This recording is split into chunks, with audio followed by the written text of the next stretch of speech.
The Scum Villain's Self-Saving System, Chapter 32, Audio Source, wuxia-world-audiobook.com. Chapter 32, Reunion. Shen Qingqiu sat upright. A corpse, FFF. I'd just thought the water's so clear, and you give me a floating corpse. Don't slap my face so heavily, okay? Lu Qingge used a pole to hook the corpse closer and turn it over. It was actually a complete skeleton.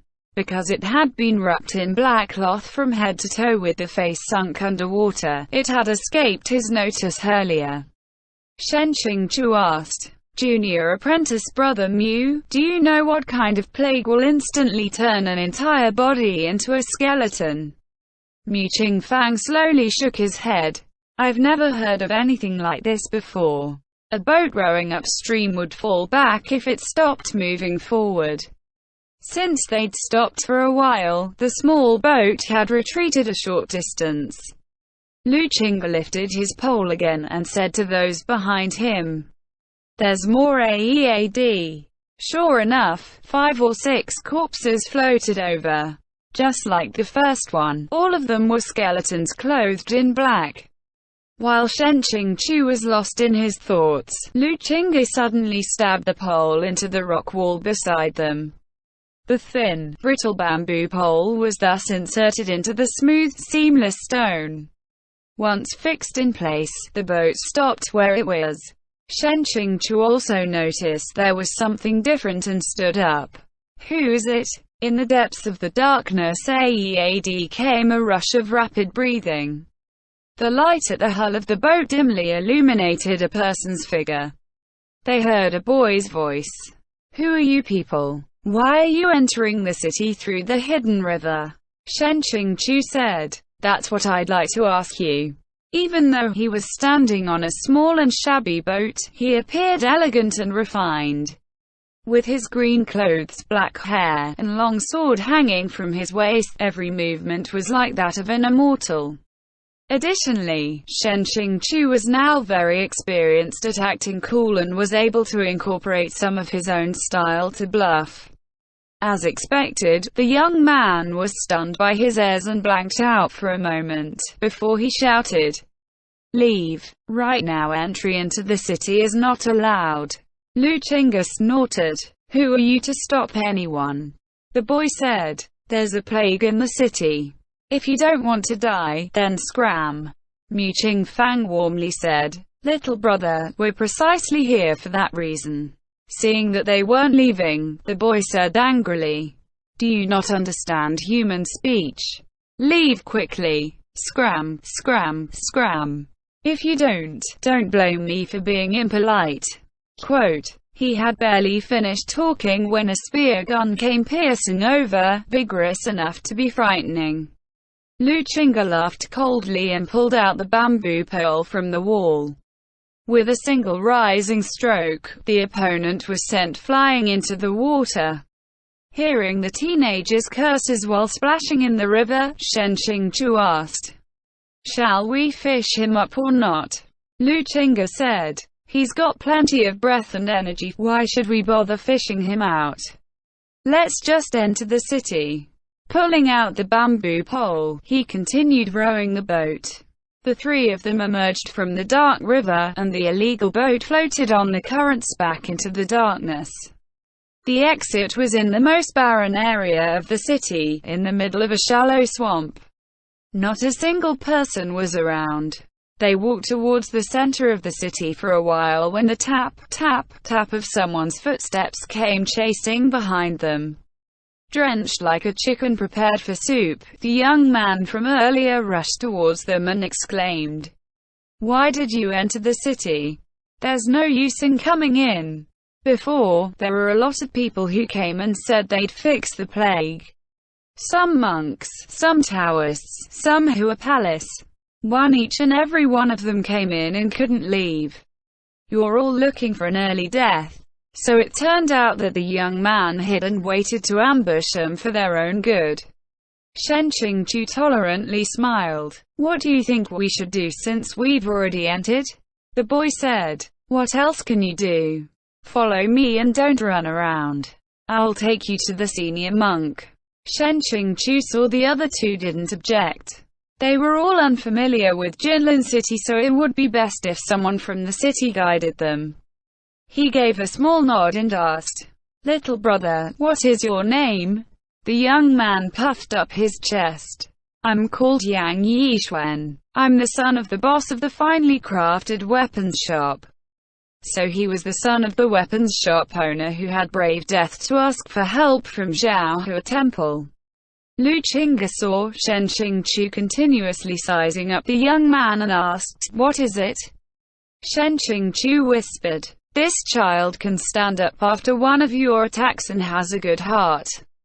Both of these things are hard to come by as a moldable talent." Lu Qingge said, "Moldable talents are still useless. I don't accept disciples. Too troublesome." As they walked into the main city, the number of pedestrians gradually increased. But this increase was only in comparison to the emptiness from before. A single street had at most 3 to 4 pedestrians, buried head to foot in black cloth. They walked hastily, acting like birds frightened by the hissing of a bowstring or fish that narrowly escaped the net. Yang Yixuan led them to his house. The weapons shop was quite large, situated on the widest main road and occupying 4 lots in a row, connected together for a single family to use. It had an inner garden, an inner hall, and a basement. Great Master Wu Chen was in the basement, lying in bed with a blanket covering his lower half. Upon seeing the group from Kanchiung Mountain sect, he greeted them with the Amitabha, merciful Buddha. Xiāng said, "Great Master, the situation is desperate, so we won't dwell on the rest. What kind of plague has emerged in Jinlin City? Why did the Great Master stay in town and not send a single message out? Also, why does everyone need to be covered in black cloth?" Great Master Wu Chen smiled bitterly. What a mortal Shen asks is really all the same question. With that said, he pulled back the blanket covering his lower half. Xiāng stiffened. Underneath the blanket was only a pair of thighs. There was nothing below the knee. The calves had completely vanished. Lu Qingge said coldly, "Who did this?" Wu Chen shook his head. "Nobody did this." Xiāng was puzzled. "If nobody did this, then did your legs vanish by themselves?" Unexpectedly, Wu Chen nodded. "It truly is so. My legs vanish by themselves." Above his knees, his legs were wrapped in black cloth. Wu Chen reached out a hand and exerted great effort to pull off the cloth. Mu Qingfang hurriedly assisted him. Wu Chen said, "This might make everyone feel slightly uncomfortable." The black cloth was unwrapped layer by layer, revealing what was left of his legs. Xiāng's breathing hitched. "Great Master, you call this slightly uncomfortable?" His thighs were rotting and festering, gangrenous flesh spreading from his stumps. When the black cloth loosened, a putrid stench wafted out in waves. Xiāng asked, "This is the plague of Jinlin City?" Wu Chen said, "That's right. In the beginning stages of this sickness, only a small area is affected by a red rash. This stage lasts from 3 to 5 days, up to half a month. After this, the rash will spread and start rotting. After another month, it will rot to the bone. Only by wrapping the body with black cloth to reduce exposure to the open air can you delay its progression." No wonder every person in the city wrapped themselves like a black mummy. Xiāng said, "If it takes 1 month, why did Mr. Yang, who informed Zhao Temple, rot to mere bones in an instant?" Wu Chen's face showed grief. "I'm ashamed to admit this, but it was only later that I realized that if the infected person stays inside Jinlin City, they can live up to a month or so. But if they travel a certain distance from Jinlin City, it will rapidly progress. My 2 junior disciple brothers rashly left the town to go back to the monastery, and the disease killed them on the spot. so that's why people could not enter or leave. Lu Qingge asked, "What's the origin of this disease? How does it spread?" Wu Chen only sighed. "This old monk is ashamed. We have spent many days in this town, but have made no progress towards finding anything about the disease. We don't know where the plague started and we don't know how it spreads. We don't even know whether it is infectious or not." Mu Qingfang stared blankly. "What do you mean?" Shen Qingqiu had a slight suspicion. "We've all seen the weapon shop family's son. He has personally looked after Master Wu Chen for so long, but no part of his body is covered by black fabric. You can clearly see his skin is unblemished, it's healthy. If it really is a plague, isn't it strange that Wu Chen didn't infect him?"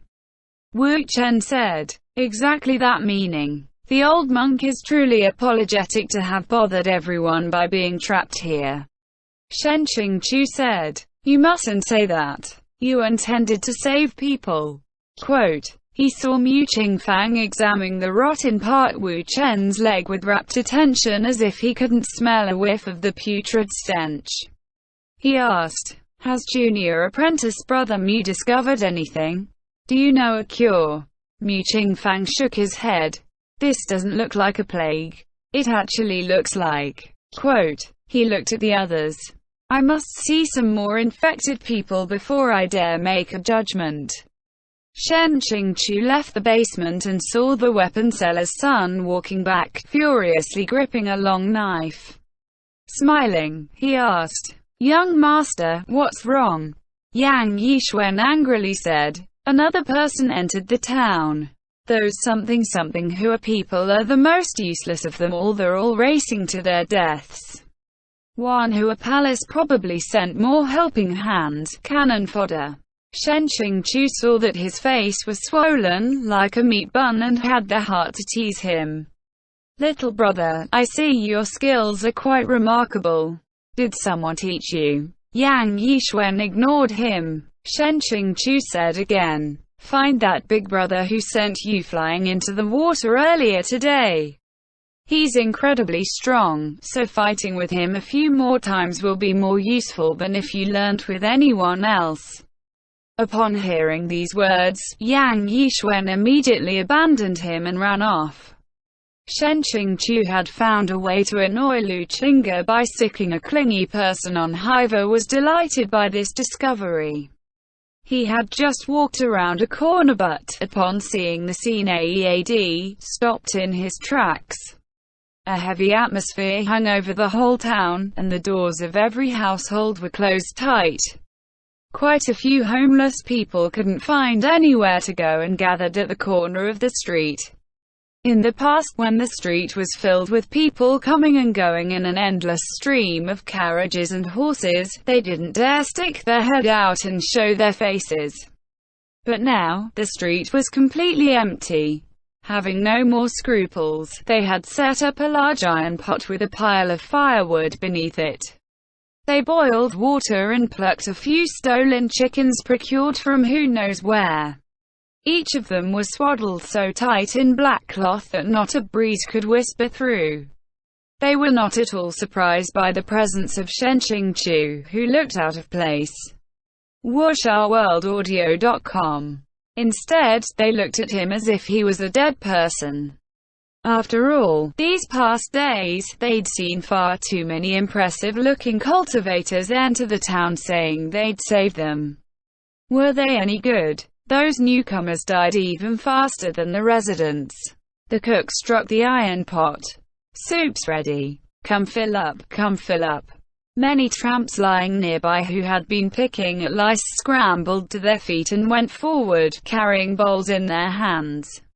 The plague had disturbed the lifestyle of the entire city. This spontaneously organized communal kitchen could save lives. He had to quickly find the root of the plague. Shen Qingqiu secretly affirmed his resolve. As he turned to leave, someone walked directly towards him. That person looked like an old woman. She leaned on a walking stick, her body stooped, and her hands shook so much it looked like they were about to fall off her wrists. Seeing the situation, he was about to move out of the way. But because she was perhaps too old and frail or hungry to the point of fainting, she stumbled into Xiāng Tóngxiù. Xiāng Tóngxiù supported her with a hand. The old woman mumbled, I'm sorry. My old age has made me confused."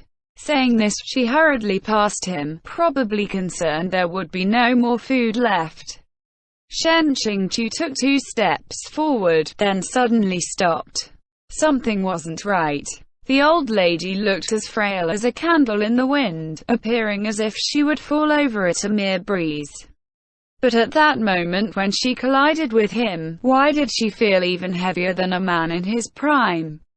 He abruptly turned back. Amongst the crowd fighting over the soup pot, he couldn't see a trace of that old woman. To his left was the entrance to the red light district. Xiāng Tóngxiù chased behind and fortuitously saw a bent-over shadow flash past the end of the alley. Isn't this speed similar to a 100-meter hurdle sprint? What? Old woman? He must have been blind back then. Xiāng Tóngxiù broke into a run, chasing that figure. Though this old woman looked suspicious, he couldn't be blamed for not immediately realizing something was off, because everyone was this type of swaddled in black cloth, walking shrunk into themselves, suspicious-looking figure in Jinlan town. In the middle of the chase, he suddenly felt an itch on the back of his hand and raised it to take a look. This hand really was plagued with misfortune, the same one that was pierced full of holes by the sky hammer elder and had now been contaminated with a growing red rash.